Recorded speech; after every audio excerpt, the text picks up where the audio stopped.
السلام علیکم ورحمۃ اللہ وبرکاتہ۔ ایک بہن کا سوال آیا ہے کہ میرے شوہر جو ہے وہ انتقال کر گئے ہیں، میری عمر جو ہے وہ کہتی ہیں کہ 30s میں ہے، اور میرے بچے بھی ہیں، اور میں شادی نہیں کرتی۔ حالانکہ مجھے میرے سسرال والے بھی کہہ رہے ہیں کہ شادی کرو، اور میرے گھر والے بھی کہہ رہے ہیں شادی کرو، اور سسرال والے کہہ رہے ہیں شادی کرو is a very rare thing, right? لیکن یہ ہے کہ وہ کہہ رہی ہیں کہ پھر بچوں کی کفالت کا مسئلہ ہوگا، وہ پتہ نہیں بچوں کا کفیل بنے گا کہ نہیں بنے گا، اور میں بچوں کو چھوڑ کے رہوں گی نہیں۔ دیکھیں، بچوں کو چھوڑ کے رہنے کی ضرورت نہیں ہے۔ اگر کوئی آپ سے شادی کرنا چاہتا ہے اور بچوں کی کفالت بھی کرتا ہے تو that's basically the best thing. اور دیکھیں، آپ کے سسرال والے ہوں یا آپ کے گھر والے ہوں، بالکل ٹھیک کہہ رہے ہیں کہ ہمارے ہاں کا جو معاشرہ ہے نا، وہ اتنا گندا اور غلیظ ہو گیا ہے ذہنی طور پر کہ ایک جوان عورت 30s is not that old by the way, اتنے کوئی عمر والی نہیں ہوتی ہے عورت اگر 30s میں ہو تو۔ یہ آپ کو پتہ ہے کہ کس قسم کا وحشیانہ درندانہ قسم کا ماحول ہے ہمارے ہاں۔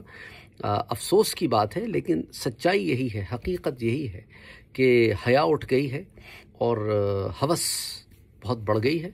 تو نتیجتاً بہتر یہ ہے ایسے حالات میں کہ شادی کر لی جائے۔ اور دیکھیں، قیامت کے دن کے لیے آپ نے فکر مند نہیں ہونا کہ قیامت کے دن انشاءاللہ جب دونوں شوہر جنت میں جائیں گے تو آپ کے پاس اختیار ہوگا کہ آپ کس کو چنتی ہیں۔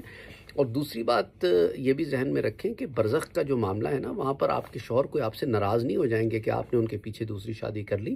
اور ایسی قسم کی جو باتیں کرتے ہیں نا کہ میرے بعد شادی نہیں کرنا تم کوئی، اور تمہیں میں نے وعدہ دیا ہے، یہ چیزیں جو شریعت کے خلاف ہوں، ان عہد و پیمان کی کوئی ویلیو نہیں ہوتی۔ تو شریعت نے اجازت دی ہے، چاہے عورت ہو یا مرد ہو، اس قسم کے عہد و پیمان کرنا بیوقوفی کے کچھ نہیں ہے اس کے سوا کہ دنیا سے ایک شخص جا رہا ہے اور دوسرے کو بھی پابند کر کے جا رہا ہے کہ کوئی بھی حالات ہوں تم نے، یہ کیا ہے؟ یہ غیر اسلامی عمل ہے اور سنت کے بھی خلاف ہے۔ دیکھیں نا، حضور صلی اللہ علیہ وآلہ وسلم نے ایسی عورت سے بھی شادی فرمائی جس کی پہلے شادی ہو چکی تھی اور بچے نہیں تھے، اور ایسی خواتین سے بھی شادی فرمائی جن کی بچے بھی تھے، شادی بھی ہو چکی تھی پہلے، بچے بھی تھے، اور ان بچوں کی حضور نے کفالت بھی فرمائی، ام سلمہ رضی اللہ تعالیٰ عنہ۔ تو ایسا شخص جو کسی ایسی عورت سے شادی کرتا ہے جس کے بچے ہوں اور ان بچوں کا کفیل بھی بنتا ہے، ان کی کفالت بھی کرتا ہے، ان کا گارڈین بھی بنتا ہے، کیونکہ وہ باپ ہے ان کا، اور بائیولوجیکل نہیں صحیح لیکن سوتیلا صحیح لیکن باپ ہے، اور اس عورت کو بھی قبول کرتا ہے، اور ایسے اس کا اجر عظیم بھی ہے، اور سنت پر عمل بھی کر رہے ہیں۔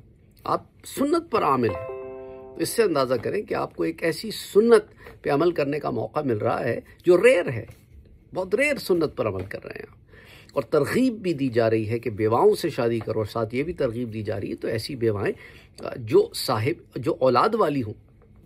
تو اگین ملٹیپل چیزیں ہیں اس میں، آپ کسی کا سہارا بن رہے ہیں۔ اللہ سبحانہ و تعالیٰ آپ کی نیکیوں کی وجہ سے آپ کے درجات کو بلند بھی فرمائے گا، اور آپ کے گناہوں کو بھی بخشے گا، اور ایک اچھا ماحول بنے گا، اور آپ بھی گناہ سے بچیں گے، کیونکہ انسان ہے نا یار، نفس ہم سب کے ساتھ لگا ہوا ہے۔ وما ابرئ نفسی ان النفس لامارۃ بالسوء، کہ نفس ہر ایک کے ساتھ لگا ہوا ہے، گناہوں کی طرف، برائیوں کی طرف لے کے جاتا ہے، چاہے عورت ہو یا مرد ہو۔ یہ دیوداسی والا کانسیپٹ جو ہے نا، وہ اسلام میں نہیں ہے کہ میں کسی کے نام پہ بیٹھی رہوں گی دیوداسی بن کے، نہیں، یہ معاملہ نہیں ہے۔ عدت کے دوران جو عدت کا پیریڈ ہے اس میں عورت نہ نکاح کے بارے میں سوچے، نہ نکاح کرے، لیکن عدت کا ٹائم پیریڈ ہونے کے بعد، ختم ہونے کے بعد، وہ نکاح کرنے کے لیے بالکل شی از اوپن کہ وہ نکاح کرے، اپنے ازدواجی زندگی کو استوار رکھے۔ اور یہ زندگی جو ہے نا، یہ مختصر ہی صحیح لیکن اس کے کچھ اصول ہیں، کچھ ضوابط ہیں۔ اس دنیا میں آئے ہیں، دنیا میں رہنا ہے، تو بعض معاملات ایسے ہیں جن کو we have to take care of. لیکن غیر اسلامی چیزوں کو ہم نے دین سمجھ لیا ہے، اور اس چیزوں کو ہم سمجھتے ہیں کہ ہم بہت نیکی کا کام کر رہے ہیں، ہم نے بڑی وفا کر لی ہے۔ یہ ایسی وفا ہے جو نہ نبی نے سکھائی، نہ قرآن نے سکھائی، نہ صحابہ کا عمل ہے اس پر۔ یہ ایسی عجیب سی وفا ہے، تو ایسی عجیب سی وفاؤں سے بچیں۔ دیکھیں، حضور صلی اللہ علیہ وآلہ وسلم کی جو شادیاں آپ نے فرمائی ہیں، ایک ایک شادی میں راز چھپے ہوئے ہیں۔ کوئی آپ کی زوج جو ہیں وہ طلاق یافتہ بھی ہیں، جیسے حضرت صفیہ رضی اللہ تعالیٰ عنہ، کچھ بیوہ بھی ہیں۔ اچھا، کچھ بیوہ ہیں اور جوان ہیں جیسے حضرت حفصہ رضی اللہ عنہ، کچھ بیوہ ہیں اور عمر والی ہے جیسا کہ حضرت سودا رضی اللہ تعالیٰ عنہ، کچھ بالکل کنواری ہیں جیسے حضرت عائشہ صدیقہ رضی اللہ عنہ.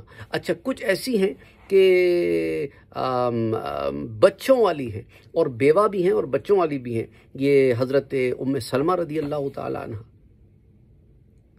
اچھا پھر ہجرت کر کے آئیں ام حبیبہ رضی اللہ عنہ، وہ بھی بیوہ ہیں.